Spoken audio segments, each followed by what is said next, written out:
नमस्कार। सफल कृषि सफल किसान समृद्ध कृषि हाम्रो अभियान कृषि किसान विज्ञसँगै सरकारवालाहरूसँग छलफल गरिने फरक टेलिभिजन कार्यक्रम समृद्ध कृषिमा यहाँहरूलाई हार्दिक स्वागत छ। म हुँ असीम सापकोटा। कार्यक्रम समृद्ध कृषिमा हामीले कृषि क्षेत्र अन्तर्गत हरेक विषयहरूलाई विधाहरूलाई उत्तिकै महत्त्व दिने गरेका छौँ। यहाँहरूका समस्या जिज्ञासा गुनासा र अन्यहरूलाई हामी सम्बन्धित विज्ञ सम्बन्धित निकाय मार्फत समाधान खोज्ने प्रयासमा प्रतिबद्ध छौँ, अफियरबाट अनियरबाट पनि।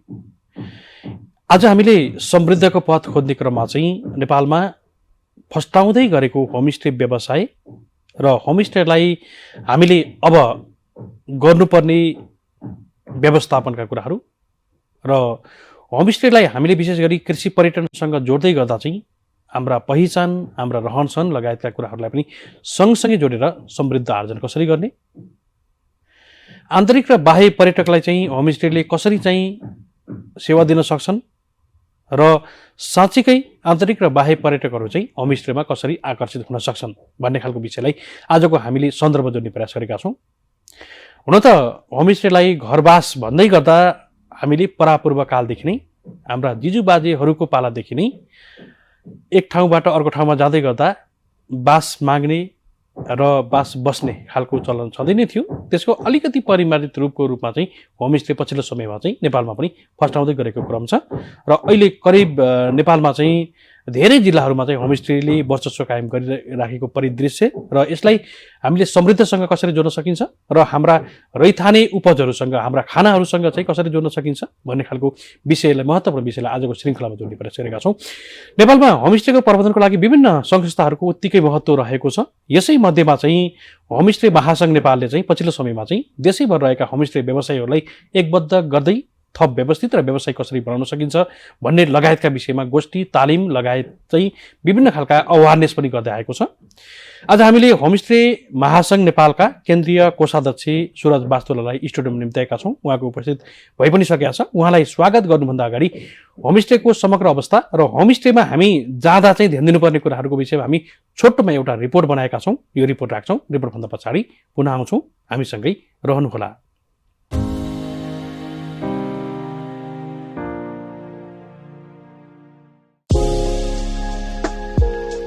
हामी कहाँ विशेष गरी ग्रामीण क्षेत्रमा होमस्टेको प्रचलन बढ्दछ। स्थानीय पर्यटन प्रबन्धनमा यसले राम्रो सघाउ पनि पुर्याइरहेको छ। खास गरी व्यवस्थित होटल लज नभएको स्थानमा होमस्टे राम्रो विकल्पको रूपमा पहिचान पनि हुँदैछ। त्यसो त होमस्टेको छुट्टै विशेषता छ, आनन्द छ, महत्व छ। होमस्टेमा पाहुना बनेपछि स्थानीय समाज, रहनसहन, संस्कृति, बोलीचालीलाई नजिकबाट साक्षात्कार गर्न सकिन्छ। त्यस्तै यसमा आत्मीयता पनि मिल्छ। एउटै परिवार जस्तै भएर बस्न सकिन्छ। त्यसैले विदामा कतै घुमघामको योजना बनाइरहेकाहरूलाई होमस्टे पनि राम्रो विकल्प बन्न सक्छ। होमस्टेले स्थानीय रहनसहन र संस्कृतिलाई बुझ्ने मौका दिलाउँछ। यद्यपि त्यसबाट अझ बढी लाभ लिन होमस्टेको आनन्द उठाउनको लागि केही कुरामा भने ध्यान दिनै पर्छ। कुनै स्थानमा भ्रमण गरेपछि त्यहाँको स्थानीय रहनसहन संस्कृतिलाई नजिकबाट निहाल्नुपर्छ, अनुभव गर्नुपर्छ। त्यस्तै खानेकुरामा पनि सकेसम्म स्थानीय परिकारलाई महत्व दिनुपर्छ। आफूले खाइरहेको वा सहजै उपलब्ध हुने खानेकुरा भन्दा पनि स्थानीय स्तरमा उत्पादन हुने, स्थानीय स्तरमा पकाइने परिकारको स्वाद लिने प्रयास गरौं। यदि आफूलाई कुनै खानेकुरामा रुचि छैन या आफ्नो स्वास्थ्य मैत्री हुँदैन भने त्यसबारे सुरुमै अवगत गराउनुपर्छ। हार्दिकतापूर्वक प्रस्तुत हुने होमस्टेको विकल्प छनौट गरेपछि त्यहाँ होटलको जस्तो वातावरण, होटलको जस्तो व्यवहार खोजेर हुँदैन। किनभने होमस्टेमा पारिवारिक रहनसहनमा भिज्न पनि सक्नुपर्छ। सबै कुरा आफूलाई केन्द्रमा राखेर निर्णय गर्ने वा आफ्नो सुविधा मात्र हेर्ने गर्नु हुँदैन। धेरै डिमान्ड गर्नु हुँदैन। परिवारले जे दिन्छ, जसरी दिन्छ यसलाई राजी खुशी साथ स्वीकार गर्नुपर्छ। यदि कुनै कुराले समस्या भएमा विनम्रताका साथ अवगत गराउन सकिन्छ।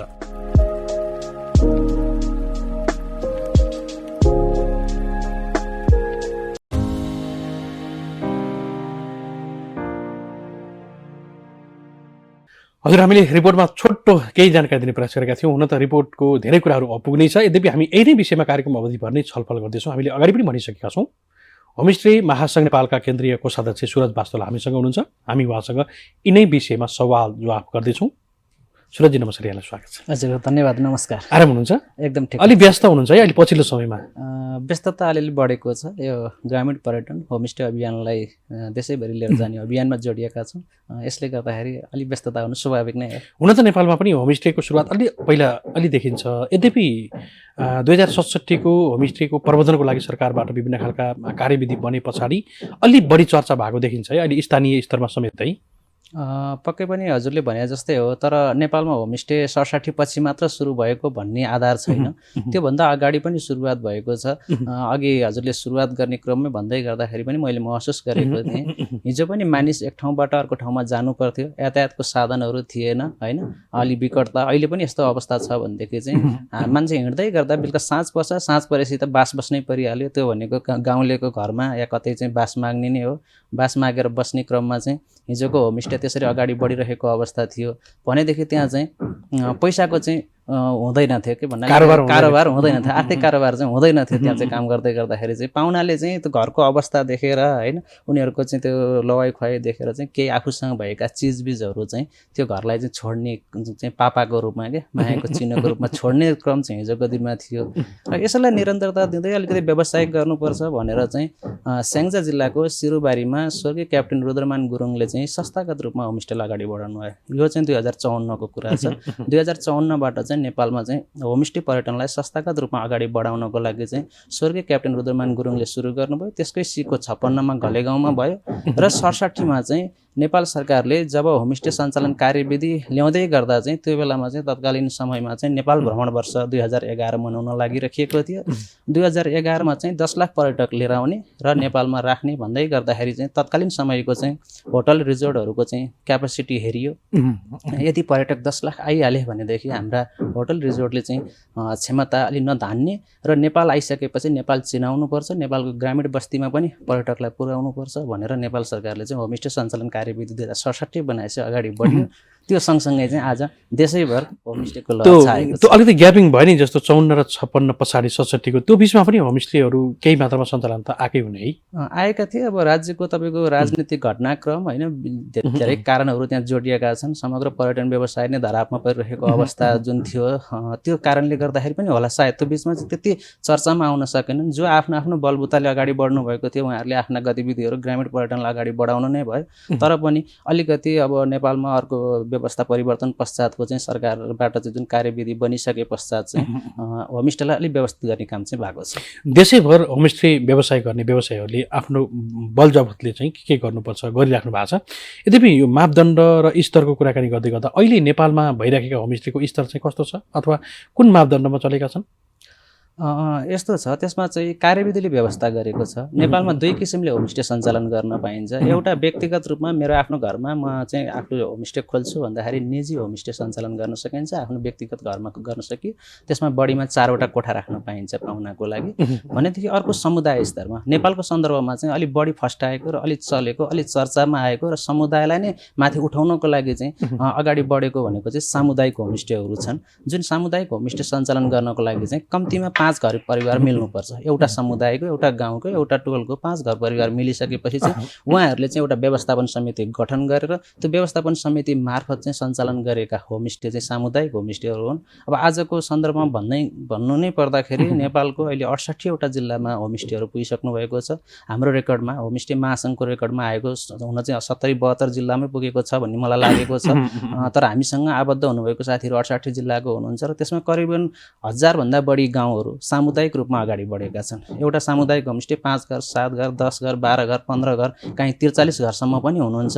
यसलाई एभरेज मान्ने 15 घर मात्र चाहिँ एउटा गाउँमा हुनुहुन्छ भने पनि अहिले 15,000 घर परिवार चाहिँ होमस्टे व्यवसायलाई अगाडि बढाइराख्नु भएको छ सामुदायिक रूपमा भने। त्यसै गरी निजी क्षेत्रमा पनि 400-500 होमस्टेहरू चाहिँ अगाडि बढिराख्नु भएको छ। पछिल्लो समयमा युवाहरूको स्वदेशप्रतिको आकर्षण त्यति देखिँदैन। यद्यपि होमस्टेमा व्यवसायमा लाग्ने युवाहरूको जागरण देख्दै गर्दा 5-7वटा होमस्टेमा म पनि पुगेको छु। त्यहाँ चाहिँ युवाहरूले गर्दै गरेको काम, कर्म र एउटा मेहनत, त्यसै गरी भोलिका दिनमा समेत यो चाहिँ हामीले पुस्तान्तरण गर्न सकिन्छ है भन्ने खालको व्यवसाय हुँदैछ। एउटा सेवा भयो अनि आफ्ना कुराहरू चाहिँ अरूलाई पस्किने, पाहुनाहरूलाई पस्किने कुरा यो हुँदै गर्दा पनि सम्भावना खोज्ने कुरामा चाहिँ हामी युवाहरू पछि पर्नु हुँदैन भन्ने खालको सन्देश पनि पाउँछु कि मैले होमस्टेबाट चाहिँ। पक्कै पनि यसमा चाहिँ कस्तो छ भनेदेखि अलि सफल ठाउँका होमस्टेहरू जो हिजो चाहिँ तपाईँको अब अहिले सुरुवात भएको धेरै समय भएको छैन औपचारिक रूपमा 12-13 वर्षको समयमा चाहिँ गाउँलाई परिवर्तन गर्न सकिन्छ भनेर जो युवाहरू लाग्नुभयो जसले निरन्तरता दिनुभयो र यो समयसम्म उहाँहरू सफल पनि हुनुहुन्छ उहाँहरू सफल हुनुहुन्छ र त्यहाँका युवा पुस्ताहरू चाहिँ बाध्यात्मक रोजगारीको लागि विदेशिएका युवाहरू छन् सहरमा झरेका युवाहरू छन् भने पनि आज होमस्टेले गाउँ फर्काएको चाहिँ छ त्यस्ता उदाहरणहरू चाहिँ छन् तर विडम्बना भन्नुपर्छ अहिले हाम्रो युवा पुस्तामा चाहिँ कस्तो सोच छ भनेदेखि चाहिँ आजको भोलि नै केही चाहिहाल्ने कि प्रतिफल चाहिँ छिटो प्रतिफल खोज्ने चाहिँ हाम्रा युवा पुस्ता भएको हुँदाखेरि चाहिँ कुर्न नसक्ने के कुर्नु पर्यो नि त किनकि यो व्यावसायिक रूपमा त हाम्रो बाबुबाजेले गर्नुभएको होइन तर व्यावहारिक रूपमा हाम्रो बाबुबाजेले गरेकै काम हामी गर्दैछौँ नि साँझमा आएका पाहुनालाई चाहिँ देवता सरह मानेर आफ्नो घरमा भित्राउने काम हो त्यसलाई हामी औपचारिकता दिइरहेको छौँ त्यसलाई हामी व्यावसायिकता गरिरहेको छौँ त्यो व्यावसायिकता गर्दै गर्दाखेरि चाहिँ केही समय लाग्न सक्छ हिजोको हामीले काम गरिरहेको भन्दा अलिकति पाटो फरक छ यो त्यसलाई अलिकति केही समय लाग्न सक्छ केही हाम्रा आचरणहरू सुधार्नु पर्ला केही सरसफाइका कुराहरू होला नि ती कुराहरू मिलाउँदै गर्दा अलिकति समय त लाग्छ अनि अर्को त बजारको कुरा छ आजको विश्वव्यापीकरणको बजारमा तपाईँको सूचना प्रविधिको बजारमा गाउँमा होमस्टे खोलेर मात्र पाउना त पुग्दैन त्यो गाउँमा होमस्टे छ भनेर पनि बजारसम्म र कहाँको पाउना ल्याउने हो त्यहाँसम्म त सूचना पुर्याउनु पर्यो नि त त्यो सूचना आजको प्रविधिले पुर्याउँछ त्यसमा पनि लाग्ने युवा चाहिन्छ त्यसपछि चाहिँ तपाईँको युवा पुस्ताहरूमा चाहिँ यो बिस्तारै यसको मोह चाख बढ्दै गएको चाहिँ देखिएको छ प्रचार चाहिँ आवश्यक रह्यो यो चाहिँ निरन्तर रूपमा चल्ने प्रक्रिया पनि रह्यो अब होमस्टेको यहाँले भन्दै गर्दा सरकारी तौरबाट पछिल्लो समयमा अलिकति सपोर्ट पनि भएको देखिन्छ है केही मात्रामा पुग्द छैन होला यद्यपि प्रयासरत चाहिँ देखिन्छ है स्थानीय सरकारका पनि विभिन्न ठाउँहरूमा चाहिँ हामीले होमस्टे प्रबन्धनको लागि विभिन्न खालका कार्यक्रमहरू चाहिँ सञ्चालनमा छौँ भन्ने पनि सुनेका छौँ कि यसमा चाहिँ हाम्रो अहिले जुन हाम्रो राज्यको शासकीय स्वरूप जुन चाहिँ 3 तहमा बाँडिएको छ होइन सङ्घीय प्रादेशिक र चाहिँ स्थानीय तहमा गइसकेपछि चाहिँ हाम्रा नेपालका हरेक डाँडा काँडा हरेक तराईका भूमि पहाड हिमाल पर्यटक लोभ्याउने ठाउँहरू छन् अनि हरेक पालिकाका साथीहरूले के भन्नुभएको छ भने हाम्रो ठाउँमा पर्यटन प्रवर्धन गर्नुपर्छ र पर्यटन प्रवर्धन चाहिँ थोरै लगानीमा स्थानीय जनसमुदायलाई पनि लगाउन सक्ने चाहिँ के छ भन्दाखेरि चाहिँ त्यो होमस्टे छ भनेपछि आज म सुन्नमा हामीले पाइरहेका छौँ हरेक पालिकाहरूले आफ्नो कार्ययोजनाहरूमा चाहिँ होमस्टे पर्यटन प्रवर्धनलाई अगाडि बढाउने भन्ने चाहिँ सुन्नमा आइरहेको छ तर त्यसलाई कसरी व्यवस्थित गर्दै लान सकिन्छ होइन त्यसमा चाहिँ त्यसका चाहिँ अब तपाईँको चाहिँ अब अलिकति त्यसको सकारात्मक पक्षहरू के छन् तिनीहरूलाई अझै बढी औँलाउँदै नकारात्मक पक्षहरूलाई कम गर्दै र त्यसमा चाहिँ अझ राज्यको तर्फबाट चाहिँ गर्नुपर्ने चाहिँ अलिकति पूर्वाधार विकासमा धेरै सहयोगहरू गर्नुपर्ने छ किनकि स्थानीय जनसमुदायले आफ्नो घर कोठा चोठा सफा गर्न त सक्छ तर त्यो घरसम्म पुग्ने चाहिँ केही पैदल बाटो हुन सक्ला एउटा सामुदायिक भवन हुनसक्छ होइन पाहुनाहरूलाई चाहिँ यसो बस्ने विश्राम स्थलहरू जस्तो यसो चिया खाएर बस्ने ठाउँहरू चौतारी जस्ता होइन त्यस्तो ठाउँहरूमा चाहिँ स्थानीय सरकार प्रदेश सरकारहरूको लगानी चाहिँ आवश्यक देखिएको छ त्यसो गर्दाखेरि चाहिँ स्थानीय जनतालाई पनि उत्प्रेरणा हुने र पाहुनाहरू जाँदै गर्दाखेरि चाहिँ त्यसको आकर्षणको केन्द्र पनि थपिन्छ निकै महत्त्वपूर्ण छ यहाँले भन्दै गर्दा अब आन्तरिक या बाह्य पर्यटकहरू चाहिँ पछिल्लो समयमा चाहिँ यो अलिकति सोखिने पनि भएका छन् कि एक ठाउँबाट अर्को ठाउँमा जान पाए हुन्थ्यो घुम्न पाए हुन्थ्यो पारिवारिक वातावरणमा घुम्न पाए हुन्थ्यो अथवा फरक ठाउँको चाहिँ वस्तुस्थिति देख्न पाए हुन्थ्यो भन्ने खालको महसुस गर्दै गर्दा चाहिँ होमस्टे चाहिँ एउटा बलियो माध्यम बन्दैछ है अहिले पछिल्लो समयमा एकदमै त्यसमा चाहिँ कस्तो छ भनेदेखि हिजोको हाम्रो त्यही संस्कार संस्कृतिबाट हामी आएको हो होइन कोही अछुतो छैन होला कोही बजार झर्नुभयो होला कोही विदेश जानुभयो होला तर पनि हाम्रो जनजीविका भनेको त्यही गाउँमा चाहिँ खेलेर हुर्केर त्यही माटो छोएर हामी अगाडि बढेका हौँ नि त त्यसो हुँदै गर्दाखेरि उहाँहरू अहिलेको पुस्तालाई चाहिँ के छ भनेदेखि चाहिँ हाम्रो ग्रामीण बस्तीमा लिएर जाने होइन त्यहाँको स्थानीय उत्पादनहरू कसरी चाहिँ फलिरहेका छन् ती स्थानीय उत्पादनहरूलाई कसरी चाहिँ हामी चाहिँ खानाको रूपमा चाहिँ प्रयोग गरिरहेका छौँ त्यो जनजीविका पनि देखाउने त्यहाँको संस्कृति के छ चालचलन के छ रीतिरिवाज के छ वेशभूषा के छ भाषाभाषी कुन भाषाभाषीको हुनुहुन्छ त्यो सबै कुराहरूलाई जगेर्ना गर्नुपर्छ है अब त्यो मास्नु हुँदैन त्यो देखाएरै हामीले आम्दानी गर्नुपर्छ भन्ने कुरा त आज होमस्टेले लिएर आएको छ नि त हिजो गाउँमा थन्किएका बाजाहरू आज निक्लन थालेका छन् बाजाहरू गाउँ गाउँमा बज्न थालेका छन् त्यो चाहिँ पाहुनाहरू जान थाल्नुभयो पाहुनाहरू जाँदै गर्दा बाजा बजाउनु पर्ने बाजा बजाउँदै गर्दा मैले आम्दानी गरिरहेको छु भने उहाँले महसुस गर्नुहुन्छ कुरा त फेरि पनि अर्थसँगै जोड्नु पर्यो होइन हामी समृद्धका कुरा गरिरहेका छौँ त्यो कुराको लागि चाहिँ अर्थसँग त जोड्नु पर्यो यदि उसलाई त बाजा बजाएर आम्दानी हुँदैन भनेदेखि बाजा किन बजाउने अरू काम खोज्न हिँड्छ नि त मान्छे स्वाभाविक कुरा हो नि होइन अनि त्यही खाना स्थानीय हाम्रो चाहिँ उत्पादन भएका चाहिँ रैथाने खानाहरू अर्ग्यानिक खाना भन्छौँ त्यो खानाहरू त कम उत्पादन गर्छौँ नि त हामीले किनकि अहिलेको प्रविधिले अहिलेको तपाईँको चाहिँ यो चाहिँ आधुनिकीकरणले गर्दाखेरि त अलिअलि प्रविधिहरू त्यो उत्पादनलाई त बढी उत्पादन गरिरहेको हुन्छन्। त्यो त गाउँमा सम्भव छैन। थोरै उत्पादन गर्ने त त्यही थोरै उत्पादन चाहिँ डाइरेक्ट हाम्रो उपभोक्ताले खान पाउनुभयो भने किसानलाई पनि राम्रो, उपभोक्तालाई पनि राम्रो नि त। दुवै पक्षबाट चाहिँ अहिले होमस्टेले आफ्नै गाउँमा बस्दै गर्दाखेरि, आफ्नै गाउँमा पाहुना लिएर भित्राउँदै गर्दाखेरि चाहिँ त्यहाँको उत्पादनहरूको पनि बजारीकरण गरिरहेको छ, त्यहाँको प्रकृति जोगाइरहेको छ, त्यहाँको संस्कृति जोगाइरहेको छ, त्यहाँको खानपान, मौलिक तपाईँको चालचलन, मेला पर्वहरू चाहिँ आज होमस्टेले जोगाउन गइरहेको छ। यहाँ चाहिँ सामुदायिक नगरकोटको सामुदायिक होमस्टेको समेत अध्यक्ष हुनुहुन्छ। यो हिसाबले चाहिँ अहिलेका पर्यटकहरू चाहिँ वास्तवमा होमस्टेमा किन जाने रहेछन् र केका लागि जाने रहेछन्?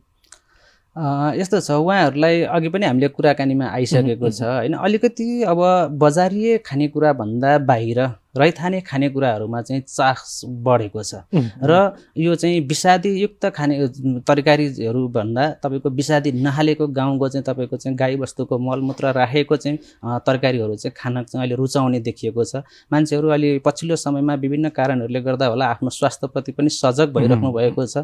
हामीले हिजोको मास्न नहुने रहेछ, हिजोको रैथाने बिउहरू मास्न नहुने रहेछ, हिजोको रैथाने खानाहरू मास्न नहुने रहेछ, हिजोको त्यही ढिँडो आँटो पिठो चाहिँ हाम्रो लागि स्वास्थ्यको लागि चाहिँ स्वास्थ्यवर्धक रहेछ भन्ने चेतनाको वृद्धि भइसकेको छ। एउटा जस्तो मैले अहिले भर्खरै सोध्दै गरेको कुरा यहाँले भन्दै गर्दा धोइ पोखाली सँगै भान्सामा काम गर्दै गर्दा एउटा सामिप्यता र यो विशेष गरी यो अलिकति यो रैथाने खाना भयो भने स्वादको कुरा पनि आउँछ कि यहाँनिर चाहिँ स्वाद अनि हामीले पस्किने परिकारको चाहिँ अब अहिले विशेष गरी पछिल्लो समयमा चाहिँ विषाक्त खानपानको कारणले गर्दा पनि हाम्रा चिजहरू धेरै स्वादविहीन बन्दै गर्दा चाहिँ विशेष गरी यस्ता चिजहरूले चाहिँ पुरानो झल्को पनि दिन्छ होला सायद है उहाँहरूलाई?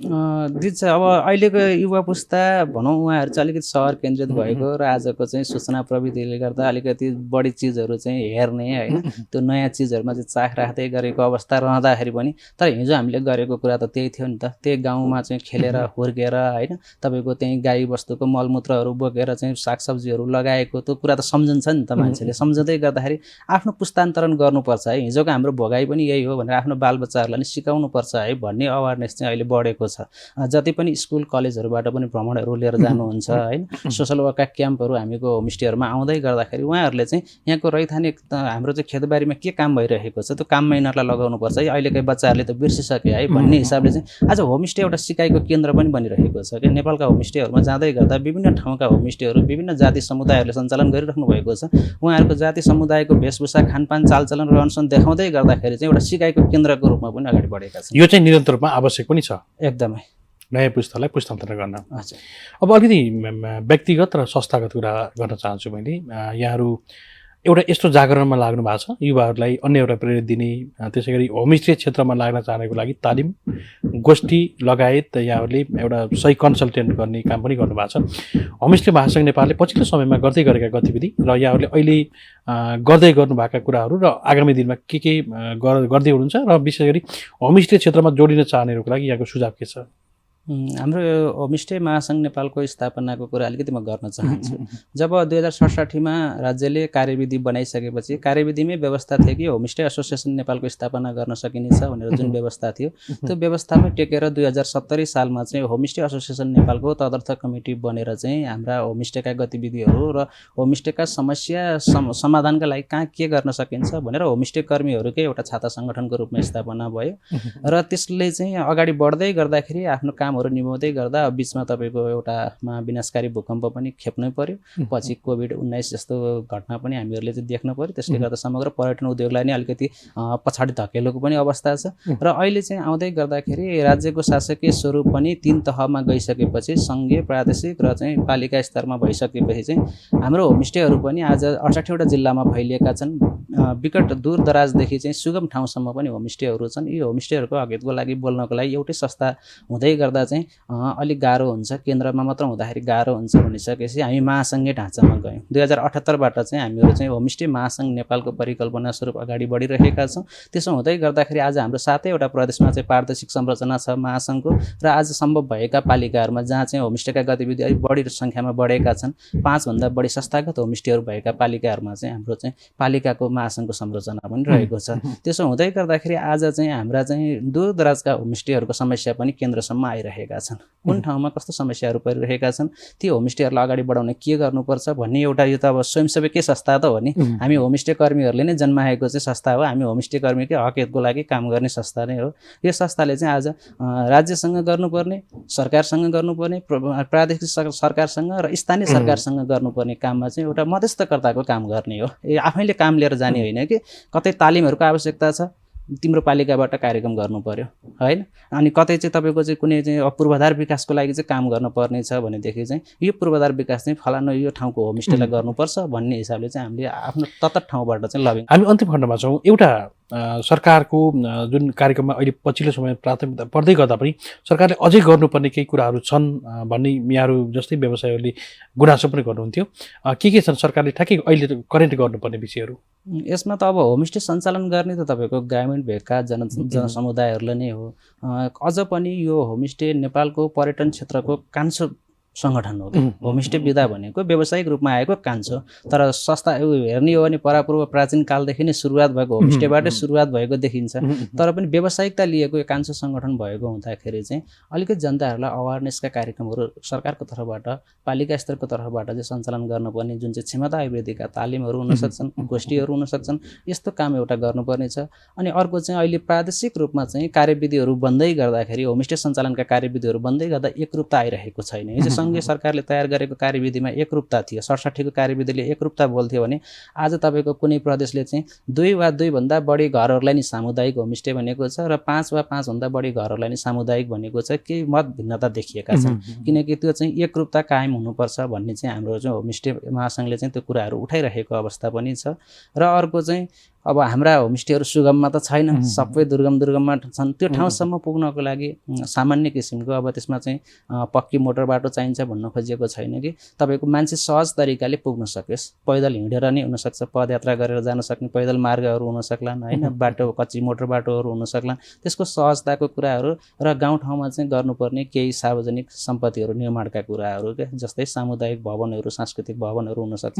पाहुनाहरूलाई स्वागत सत्कार गर्नु पर्यो, पाहुनाहरूलाई चाहिँ यसो त्यहाँ राखेर चाहिँ आफ्नो होमस्टेको बारेमा केही बताउन सकियोस्। र पाहुनाहरू पनि अहिले चाहिँ होमस्टेहरूमा चाहिँ केही कार्यक्रमहरू नै लिएर जानुहुन्छ क्या, भन्नाले कुनै वर्कसपहरू हुनसक्छ, तालिमहरू हुनसक्छ, गोष्ठीहरू हुनसक्छ। पाहुनाहरूका त्यस्तो कार्यक्रम गर्नको लागि त फेरि होमस्टे घरको कोठाले त पर्याप्त हुँदैन, एउटा सभा हलको आवश्यकता पर्दछ। त्यस्ता कुराहरूमा चाहिँ राज्यले अलिकति हेर्ने हो भनेदेखि चाहिँ नेपालमा चाहिँ होमस्टे पर्यटनको विकासमा चाहिँ स्थानीयहरू लागिराख्नु भएको छ। घरहरू तयारी अवस्थामा छन्, मात्र त्यहाँसम्म अब पाहुना पुर्याउन बाँकी छ। पुगिरहेका नि छन्, धेरै ठाउँहरूमा पुगेका छन्, तर धेरै ठाउँमा अझ पुर्याउन बाँकी रहेको छ। त्यो कुरामा चाहिँ आजको युग सुहाउँदो प्रचारमा चाहिँ लाग्नै पर्ने हुन्छ। अब अन्तिम खण्डमा प्रचार प्रसार र ब्रान्डिङ चाहिँ राष्ट्रिय र अन्तर्राष्ट्रिय स्तरमा पनि गरिराख्नुपर्ने रहेछ है। यो चाहिँ जति गर्यो त्यति अपडेट हुँदै जान्थ्यो नि। हो त्यसमा त भनिन्छ नि, बोल्नेको चाहिँ पिठो नि बिग्छ, नबोल्नेको चामल नि बिग्दैन भने जस्तै हो होइन। हाम्रा चाहिँ गाउँठाउँहरू एकदम पर्यटककै हिसाबले चाहिँ धेरै लोभ्याउने ठाउँहरू छन्, तर ती ठाउँहरू चाहिँ हाम्रा ती ठाउँमा पुग्ने पर्यटकहरू कहाँ कहाँ हुन् त्यो चाहिँ हामीले चिन्नु पर्यो। र त्यो ठाउँमा प्रचार गर्नको लागि चाहिँ हामी झुक्नु हुँदैन। तर हाम्रा होमस्टे कर्मी साथीहरू अलिकति प्रविधिमा कम पहुँच छ होइन, उहाँहरूको चाहिँ अब कति ठाउँमा त बिजुली नै पुगेको छैन होइन, कति ठाउँमा इन्टरनेटको सुविधा छैन। त्यो भएको हुँदाखेरि चाहिँ यस्ता सामान्य सुविधाहरू चाहिँ उहाँहरूले पाउनुभयो र उहाँहरूलाई चाहिँ अलिकति जनचेतना वृद्धि भयो भने हाम्रा होमस्टे कर्मी साथीहरूले नै प्रचार गर्न सक्नुहुन्छ। त्यसमा राज्यको तर्फबाट गर्ने भनेको चाहिँ पालिका स्तरका गोष्ठी हुन सक्छन्, मिटिङहरू हुन सक्छन्, ती ठाउँहरूका आफ्नो ठाउँमा भएका होमस्टेमा लगेर गर्ने। त्यसो गर्दाखेरि चाहिँ गाउँलेहरूलाई पनि उत्प्रेरणा हुन्छ नि त, हुने रहेछ नि त। होमस्टे गर्दै गर्दा आज पालिकाको चाहिँ कार्यक्रम हामी कहाँ चलिरहेको छ, कुनै सङ्घ संस्थाको कार्यक्रमहरू होमस्टेमा आएर चलिरहेका छन् भन्ने हिसाबले चाहिँ राज्यले नै चाहिँ अपनत्व लिएर चाहिँ अगाडि बढ्ने हो भने आजका हाम्रा होमस्टेहरू भोलि सफल रूपमा अगाडि चाहिँ व्यावसायिक रूपमा जानेछन्। त्यसमा चाहिँ राज्यको पनि भूमिका चाहियो, त्यसै गरी होमस्टे कर्मीको पनि इच्छा होइन, दृढ इच्छा शक्ति त हुनु पर्यो, त्यसमा चाहिँ लाग्नु पर्यो होइन, लगन दिनु पर्यो। त्यो सबै कुरामा चाहिँ लाग्नै पर्ने। यसमा दुई मात्र होइन। हुन्छ, हामीलाई समय दिनुभयो, निकै महत्त्वपूर्ण संवाद भयो भन्ने लाग्छ। यहाँप्रति कृतज्ञ छौँ, कृतज्ञ ज्ञापन गर्दै बिदा गर्न चाहन्छौँ। नमस्कार। हस्, नमस्कार, धन्यवाद। हजुर, हामीले हाम्रा अतिथिलाई विदा गरिसकेका छौँ। आज हामीले समृद्धिको पथ खोज्ने क्रममा चाहिँ कृषि र पर्यटनलाई सँगै जोड्दै जान सक्ने र गइराखेको क्षेत्र नेपालमा चाहिँ साना किसानहरूलाई सँगै जोड्दै विशेष गरी देशैभर चाहिँ फैलिँदै गरेको होमस्टे र यसको समृद्ध चाहिँ कसरी आर्जन गर्न सकिन्छ भन्ने खालका विषयहरूमा हामी केन्द्रित हुँदै थियौँ। यसलाई प्रचार र ब्रान्डिङको खाँचो छ भन्ने खालको विषयमा हामी सन्दर्भ जोड्दै थियौँ। आजको कार्यक्रममा जुट्नुभएका होमस्टे महासङ्घ नेपालका केन्द्रीय कोषाध्यक्ष सुरज वास्तवप्रति फेरि पनि आभार प्रकट गर्न चाहन्छु भन्दै आजको श्रृङ्खलाको समय सकिन सकेको छ। यहाँहरूका समस्या जिज्ञासा गुनासाहरू रहे भने हामी सम्बन्धित विज्ञ र सम्बन्धित निकायसम्म पुर्याउने निःशुल्क रूपमा र त्यसको समाधानको लागि पैरवी गर्ने काममा प्रतिबद्ध छौँ भन्दै असीम सापले यहाँहरूको माझबाट बिदा हुने अनुमति माग्छु। स्वदेशमै रहौँ, कृषि कर्म गरौँ। नमस्कार।